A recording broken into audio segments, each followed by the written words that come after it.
Hi everyone, welcome back to our first aid and CPR sessions. Today we're going to learn what to do if someone is choking. The techniques I'm going to show you today will be suitable for both adults and children. Next week we're going to learn what to do if an infant is choking. Now there's two types of choking, mild and severe. Mild choking looks like this. Mild choking means that your body still has the ability to get some air in and out, so it generally looks like coughing. Coughing is the body's natural ability to get something out that's stuck in your airway. So as the rescuer, we're going to make sure we stick around in case something happens, and we're going to encourage them to cough it up. Cough it up, cough it up. You'll be okay, cough it up. What could happen? Your victim might cough it up, which is great, or they might go severe. Severe choking looks like this. Generally, your victim has one or both hands around their neck to indicate they're choking. The obstruction has become fully obstructed in their airway, which means very little or no air is getting in and out. This means it's time for us to intervene. Now, it's always important to introduce yourself, ask permission to help, and if it's a female, ask if they're pregnant, because we do adjust where we do our abdominal thrusts. The process we do is 5 back blows followed by 5 abdominal thrusts.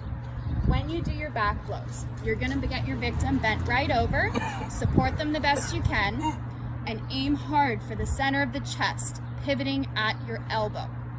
When we do our abdominal thrusts, you're going to make a fist covered by your hand. Start at their belly button and go up 45 degrees.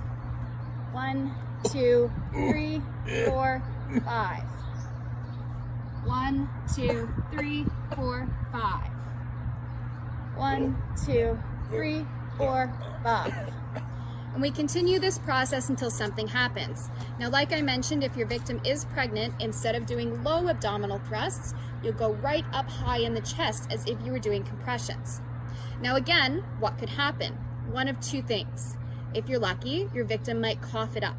At this point, you're going to check their ABCs, airway, breathing, and circulation, and then recommend they check in with their doctor just in case. But if not, your victim may go unconscious. At this point, you need to safely assist your victim to the ground and then call 911. Let's take a look at the next steps using our mannequin. So now that we have safely assisted our victim to the ground and we've contacted 911, we know that our victim is choking. So we're going to go through our unconscious choking procedures. It looks really similar to CPR. It consists of 30 chest compressions to 2 breaths.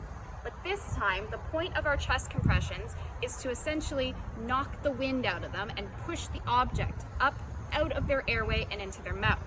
So after our compressions, before our breaths, we're going to add in an extra step. This step is to open the mouth and check for the object. If we see it, remove it.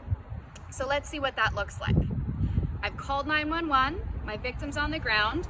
I'm going to lock my elbows and do my 30 chest compressions. 1, 2, 3, 4, 5, 10, 15, 20, 25, 30. Now before I move the head, I'm just going to open the mouth and look for the object. I don't see it, so I'm going to attempt to give a breath. Now, if you're dealing with a fully obstructed airway, that breath may not go in. So instead, I'm going to try to re-tilt the head to make sure I had a good open airway and try again. My air still isn't going in, so that's telling me that I still have an obstruction, so I go back to my procedure. 1, 2, 3, 4, 5,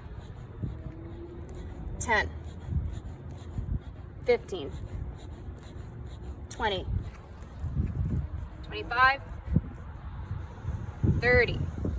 Look in the airway. I see something this time, so using my pinky finger, I'm going to scoop it out. At this point, your victim will either start to breathe or not.